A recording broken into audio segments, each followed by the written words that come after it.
আসবে না। এই উপদেষ্টা পরিষদ গঠন করেই বিভিন্ন জায়গায় রাজনৈতিক দল, নাগরিক সমাজ, গণমাধ্যম কর্মী সকলের সমন্বয়ে জেলায় জেলায় উপজেলায় উপজেলায় কমিটি করে এলাকার পরিবেশ রক্ষা করতে হবে। এই যে আন্দোলন করেছে আমাদের ছাত্র তরুণ শিক্ষার্থীরা, কলেজ পড়ুয়া শিক্ষার্থীরা, বিশ্ববিদ্যালয়ের পড়ুয়া শিক্ষার্থীরা কয়েকদিন পরে শিক্ষা প্রতিষ্ঠান খুলে দিলে তারা অনেকে তাদের তো বছর বছর একবারে আন্দোলন করা রাজনীতি সম্ভব।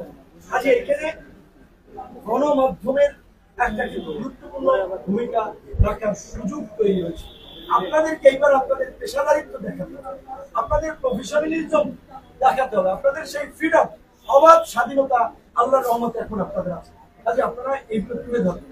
আজকে ছাত্র, শিক্ষক, অভিভাবক, এই যে যারা পানি এগিয়ে দিয়েছে, মায়েরা তার সন্তান নিয়ে রাজপথে ঠিক একইভাবে এই নৈরাজ্য লুটপাট এবং আগামীতে যেন আমরা একটা সুন্দর বাংলাদেশ নির্মাণ করতে পারি, সেই ধরনের একটা জন আকাঙ্ক্ষার রাজনৈতিক দলকে, রাজনৈতিক নেতৃবৃন্দকে সরকারে বসানো, রাষ্ট্র ক্ষমতায় নিয়ে আসা, সেটা আমাদেরকে সাপোর্ট করতে হবে। অন্তর্বর্তীকালীন সরকার 3 মাসের হবে না 6 মাসের হবে না 3 থেকে 6 বছর হবে, না রাজনৈতিক দলের সাথে আলোচনা সাপেক্ষে ছাত্র তরুণদের প্রতিনিধি হিসেবে আলোচনা সাপেক্ষে আমাদের একটা অনির্বাচিত সরকার যদি দীর্ঘদিন ক্ষমতায় থাকে, তাদের তো ওইভাবে অনেকের রাষ্ট্র পরিচালনার অভিজ্ঞতা নাই। ডক্টর মোহাম্মদ ইউনূস স্যারকে প্রদান করা হয়েছে, এটা তো আমরা অনেক আগে থেকেই বলছি। বাংলাদেশে ডক্টর মোহাম্মদ ইউনূস স্যারের লেভেলের লোক এই মুহূর্তে নাই।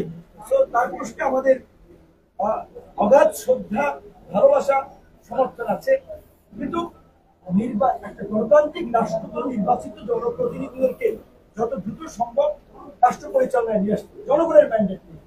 এখন আমরা মনে করি যে 3 থেকে 6 মাসের মধ্যে 3 থেকে 6 মাস মেয়াদে একটা অন্তর্বর্তীকালীন সরকার হতে পারে। সেটা যদি রাজনৈতিক সকল দল, ছাত্র জনতা আরো কম বেশি সমর্থন করে, সেখানে আমাদের মতামত থাকবে।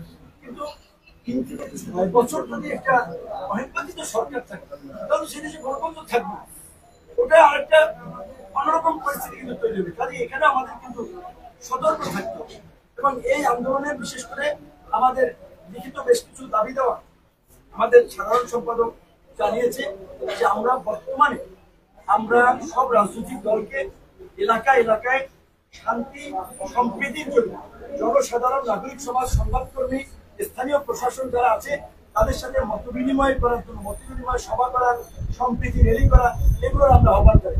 গণ অধিকার পরিষদের পক্ষ থেকে আগামী শুক্রবার বিকাল 3টায় গণ অধিকার পরিষদের কেন্দ্রীয় কার্যালয়ে আমরা এই সম্প্রীতি আমরা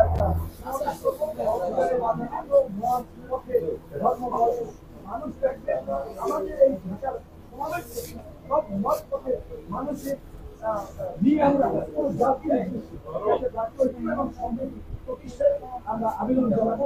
আপনাদের মাধ্যমে আমরা বিশ্ববাসীকে আমরা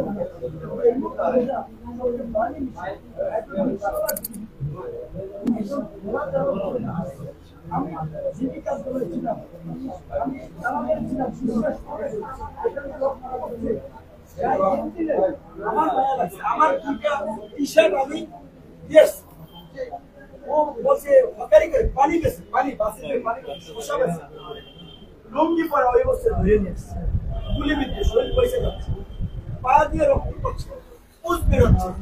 আমরা যারা একটু পরিচিত মন পেয়েছি তাদের একটু যদি বলে যে বাচ্চা হসপিটালে নিয়ে যায়, কারো হসপিটালে টাপা দেয়, কিন্তু আনপাবলিক যে ওদের সাথে অমানুষের মতো আচরণ করে।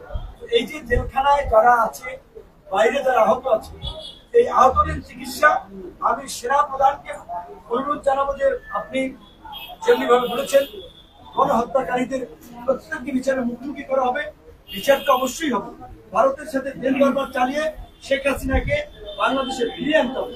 এই গণহত্যার জন্য শেখ হাসিনার বিচারের মধ্য দিয়ে বাংলাদেশে দৃষ্টান্ত স্থাপন করতে হবে যে জনগণের বিরুদ্ধে গিয়ে এরকম গণহত্যা চালিয়ে কোনো ঘাতক সরকার রক্ষা পায়নি। একই সাথে আওয়ামী লীগের এমপি, মন্ত্রী, আওয়ামী লীগের এই লুটপাট এবং এই ফাঁসিবাদের সাথে যারা জড়িত ছিল, অনতি বিলম্বে তাদের অ্যাকাউন্ট ফ্রিজ করে দিতে হবে, যেন তাদের অ্যাকাউন্ট থেকে বেনজিরের মতো টাকা পয়সা যেন সরিয়ে না নিতে পারে।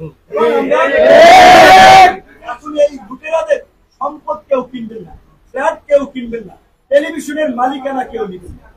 এই লুটেরাদের সম্পদ রাষ্ট্রীয়ভাবে আপনার এটা বিক্রি করে নিলামে তুলে এই আন্দোলনে যে যারা আহত হয়েছে নিহত হয়েছে তাদের পরিবারকে ওদের সম্পদ আপনি অল্প টাকায় কিনে নেবেন এটা কেউ করবেন না। আমরা কিন্তু বলছি যে খুঁজে বের করো। কাজে আমরা সেনাবাহিনী অন্তর্বর্তী সরকার তাদের প্রতি আমরা এটা অনুরোধ জানাবো যে আহতদের এখনো অনেকে চিকিৎসা করছে না, আমরা এখানে নাম এন্ট্রি করবো, যারা দরিদ্র পরিবার আছে তাদের তালিকা করে আমরা একটা তালিকা তাদের কাছে দেবো যারা এখনো আহত অবস্থা আছে এবং নিহতদের একটা আমরা তালিকা করবো।